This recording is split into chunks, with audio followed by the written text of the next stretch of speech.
Class 7 NCERT English Honeycomb. Chapter 9 A Bicycle in Good Repair. By Jerome K. Jerome. Abridged. Before you read. If you wish to go on a long bicycle ride, the bicycle should be in good condition. If possible, an expert mechanic should overhaul it. But what happens if the machine has a will of its own and the mechanic knows next to nothing? Now, let's start. Part 1. A man I knew proposed one evening we should go for a long bicycle ride together on the following day, and I agreed.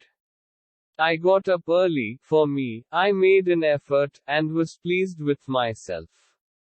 He came half an hour late. I was waiting for him in the garden. It was a lovely day. He said, "That's a good-looking machine of yours. How does it run?" "Oh, like most of them," I answered, "easily enough in the morning, goes a little stiffly after lunch." He caught hold of it by the front wheel and the fork, and shook it violently. I said, "Don't do that, you'll hurt it." I did not see why he should shake it, it had not done anything to him. Besides, if it wanted shaking, I was the proper person to shake it. I felt much as I should had he started whacking my dog. He said, "This front wheel wobbles." I said, "It doesn't if you don't wobble it." It didn't wobble, as a matter of fact, nothing worth calling a wobble. He said, "This is dangerous, have you got a hammer?" I ought to have been firm, but I thought that perhaps he really did know something about the business. I went to the tool shed to see what I could find. When I came back, he was sitting on the ground with the front wheel between his legs. He was playing with it, twiddling it round between his fingers. The remnant of the machine was lying on the gravel path beside him. He said, "It looks to me as if the bearings were all wrong." I said, "Don't you trouble about it anymore, you will make yourself tired. Let us put it back and get off." He said, "We may as well see what is the matter with it, now it is out." He talked as though it had dropped out by accident.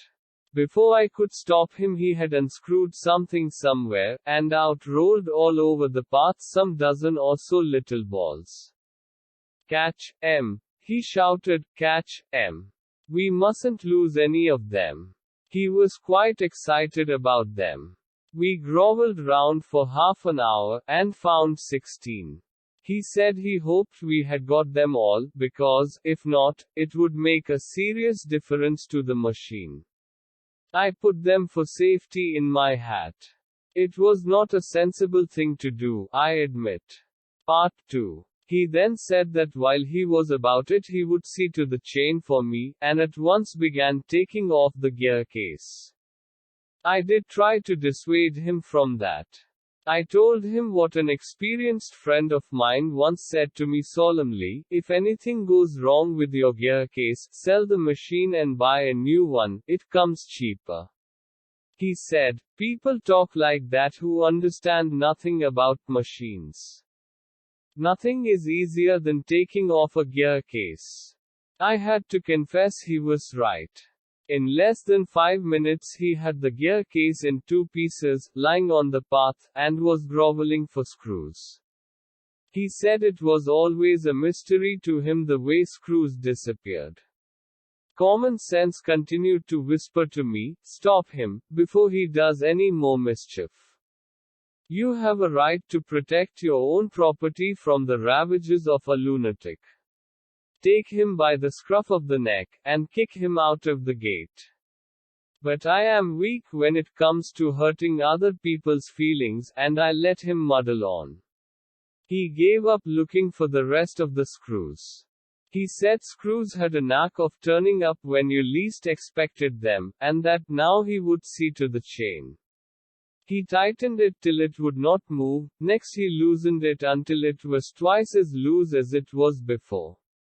Then he said we had better think about getting the front wheel back into its place again. I held the fork open, and he worried with the wheel.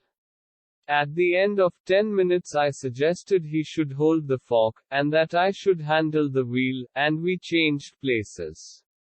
At length we did get the thing into position, and the moment it was in position he burst out laughing. I said, "What's the joke?" He said, "Well, I am an ass." It was the first thing he had said that made me respect him. I asked him what had led him to the discovery. He said, "We've forgotten the balls." I looked for my hat, it was lying topsy-turvy in the middle of the path. He was of a cheerful disposition. He said, "Well, we must put back all we can find, and trust to Providence." We found 11. We fixed 6 on one side and 5 on the other, and half an hour later the wheel was in its place again. It need hardly be added that it really did wobble now, a child might have noticed it. He said it would do for the present. I said, "Watching you do this is of real use to me. It is not only your skill that fascinates me, it is your cheery confidence in yourself, your inexplicable hopefulness, that does me good." Thus encouraged, he set to work to refix the gear case. He stood the bicycle against the house, and worked from the off side. Then he stood it against a tree, and worked from the on side. Then I held it for him, while he lay on the ground with his head between the wheels, and worked at it from below, and dropped oil upon himself. Then he took it away from me, and doubled himself across it, till he lost his balance and slid over onto his head.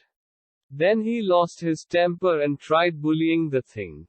The bicycle, I was glad to see, showed spirit, and the subsequent proceedings degenerated into little else than a rough and tumble fight between him and the machine.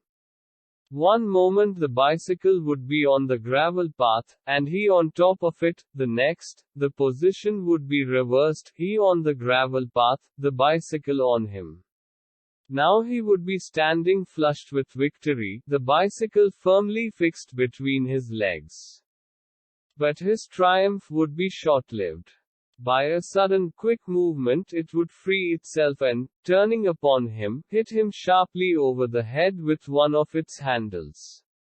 At 1:45, dirty and disheveled, cut and bleeding, he said, "I think that will do," and rose and wiped his brow. The bicycle looked as if it also had had enough of it. Which had received most punishment it would have been difficult to say. I took him into the back kitchen where, so far as was possible, he cleaned himself. Then I sent him home.